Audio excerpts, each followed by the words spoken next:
Good morning, નમસ્કાર. હું Udhna academy education trust સંચાલિત શ્રીમતી એમ.જે. મહેતા પ્રાથમિક શાળા તરફથી શ્રીમતી વીણાબેન પટેલ આપ સૌનું હાર્દિક સ્વાગત કરું છું. વિદ્યાર્થી મિત્રો, આપણે ધોરણ 8માં અંગ્રેજી વિષય શીખી રહ્યા છીએ. આજે આપણે શીખીશું યુનિટ 4 ટેલ મી વાય, એની એક્ટિવિટી 8, 9, 10. આપણે આગળ એક્ટિવિટી 7 શીખી ગયા, જેમાં આપણે ધેરફોર અને બીકોઝ વડે વાક્યો જોડ્યા હતા. એ જ રીતે આજે અહીં એક્ટિવિટી 8 જે છે એ આપણે બીકોઝ વડે જોડીશું. Okay, match A with B, એની અંદર વાક્યો આપ્યા છે અને બીની અંદર એનું કારણ બતાવેલું છે. જોઈએ પહેલું, we should not waste our time. આપણે આપણો સમય બગાડવો જોઈએ નહીં. શા માટે? એનું કારણ આપેલું છે સામે. ચોથું વાક્ય જોઈએ, બીકોઝ ટાઈમ ઇઝ મની. કારણ કે સમય ખૂબ જ કિંમતી છે. બીજું, we should not waste water. આપણે પાણીનો બગાડ કરવો જોઈએ નહીં. બીકોઝ, પાંચમું વાક્ય જુઓ, વોટર ઇઝ અવર લાઈફ. કારણ કે પાણી એ આપણું જીવન છે. આપણે કહીએ છીએ ગુજરાતીમાં કે જળ એ જ જીવન. ત્રીજું, વી શુડ નોટ સ્મોક. આપણે ધૂમ્રપાન કરવું જોઈએ નહીં. બીકોઝ, બીજું વાક્ય જુઓ, because smoking is injurious to health. કારણ કે ધૂમ્રપાન એ આપણી તંદુરસ્તીને ઈજા પહોંચાડે છે, નુકસાન કરે છે. ચોથું, we should take care of health. આપણે આપણી તંદુરસ્તીની કાળજી રાખવી જોઈએ. બીકોઝ, ત્રીજું વાક્ય જુઓ, બીકોઝ હેલ્થ ઇઝ વેલ્થ. કારણ કે આપણી તંદુરસ્તી છે એ જ આપણી સંપત્તિ છે. એટલા માટે આપણે આપણી તંદુરસ્તીની કાળજી લેવી જોઈએ.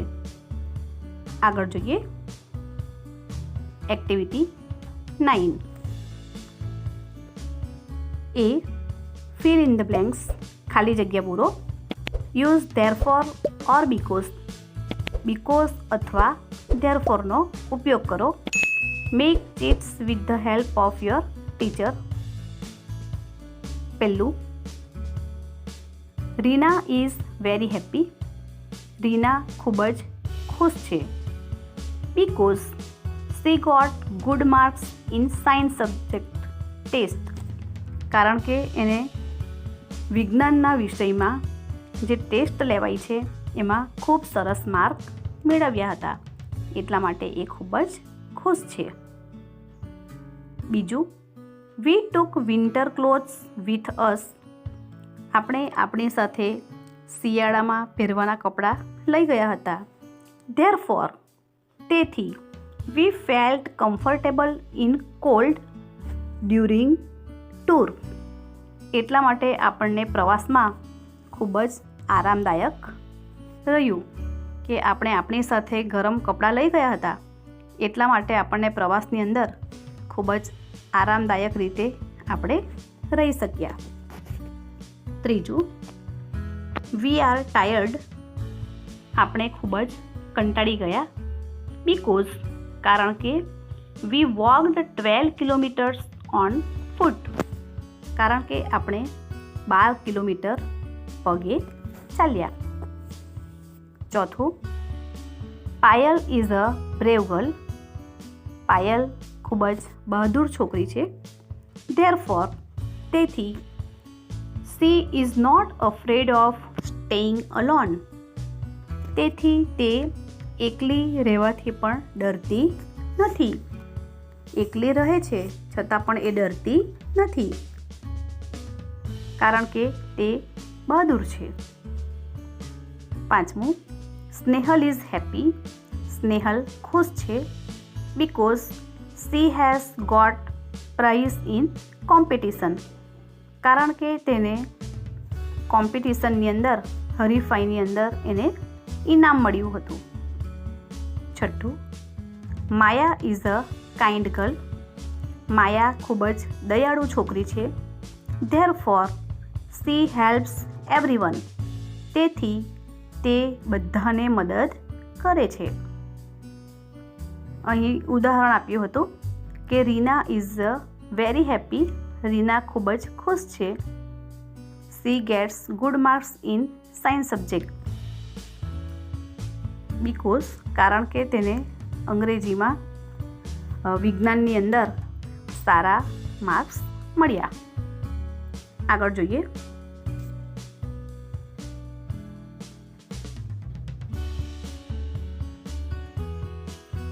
B, work in pairs.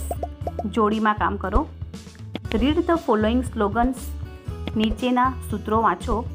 And make posters for one of them. અને તેમાંથી કોઈ પણ એકનું પોસ્ટર બનાવો. તમારે આ જે સૂત્રો છે એ નોટબુકની અંદર સારા અક્ષરે લખી લેવાના છે. પહેલું, સેવ ધ ટ્રીઝ. વૃક્ષો બચાવો. બીજું, કીપ એન્વાયરમેન્ટ ક્લીન. પર્યાવરણને સ્વચ્છ રાખો. ત્રીજું, સેવ ગર્લ ચાઇલ્ડ. છોકરીઓને બચાવો. રીયુઝ, રિડ્યુસ ને રિસાયકલ. રીયુઝ એટલે ફરીથી ઉપયોગ કરો. રિડ્યુસ એટલે કોઈ પણ વસ્તુનો જે ઉપયોગ છે એનો ઘટાડો કરો. અને રિસાયકલ એટલે કે નકામી થયેલી જે વસ્તુ હોય એને ફરીથી વાપરી શકાય એવી બનાવવી. તો રીયુઝ, રિડ્યુસ એન્ડ રિસાયકલ. ત્યાર પછી જુઓ, ડુ નોટ સ્મોક. ધૂમ્રપાન કરવું નહીં. છેલ્લું, હેલ્થ ઇઝ વેલ્થ. આપણી તંદુરસ્તી એ જ સાચી સંપત્તિ છે. આ સૂત્રો તમારે નોટબુકની અંદર સારા અક્ષરે લખી લેવા. હવે પછી જોઈએ activity 10. A, read the story and answer the questions. નીચેની વાર્તા વાંચો અને પ્રશ્નોના જવાબ લખો. પહેલો paragraph. One day Chimpo fox was wandering in the jungle. એક દિવસ આ ચિમ્પુ જે શિયાળ છે એ જંગલની અંદર ફરી રહ્યું હતું. On the way suddenly he so a baby elephant jumbo. અને રસ્તામાં અચાનક એણે એક હાથીના બચ્ચાને જોયો. જમ્બો, એનું નામ શું હતું? Jumbo. Jumbo was crying loudly. Jumbo ખૂબ જ મોટેથી રડી રહ્યો હતો. So Chimpu asked him. તેથી ચિમ્પુએ એને પૂછ્યું, dear Jumbo, why are you crying? પ્રિય જમ્બો, તું શા માટે રડી રહ્યો છે? Jumbo says, Mickey slapped me. હા, મિક્કીએ મને તમાચો માર્યો. Chimpu says, who is મિક્કી? Mickey કોણ છે? Jumbo says, Mickey the monkey. Mickey કોણ છે? એક વાંદરો છે.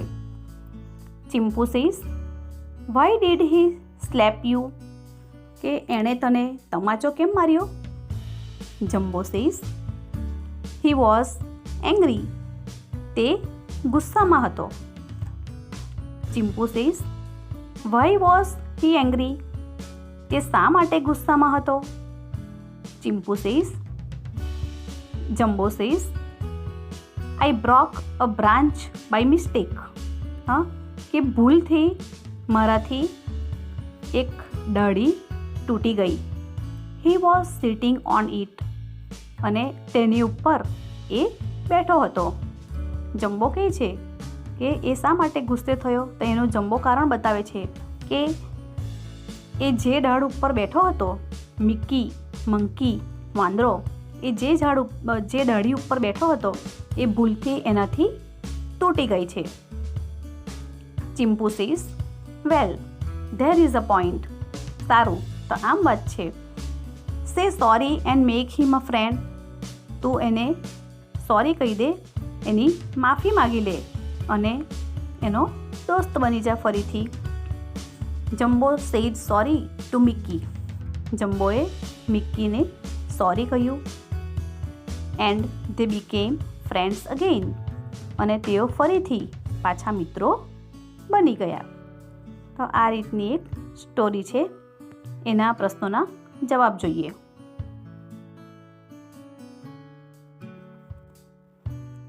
ક્વેશ્ચન્સ. પહેલું, હુ વોઝ ચિમ્પુ? ચિમ્પુ કોણ હતો? Answer, Chimpu was a focus.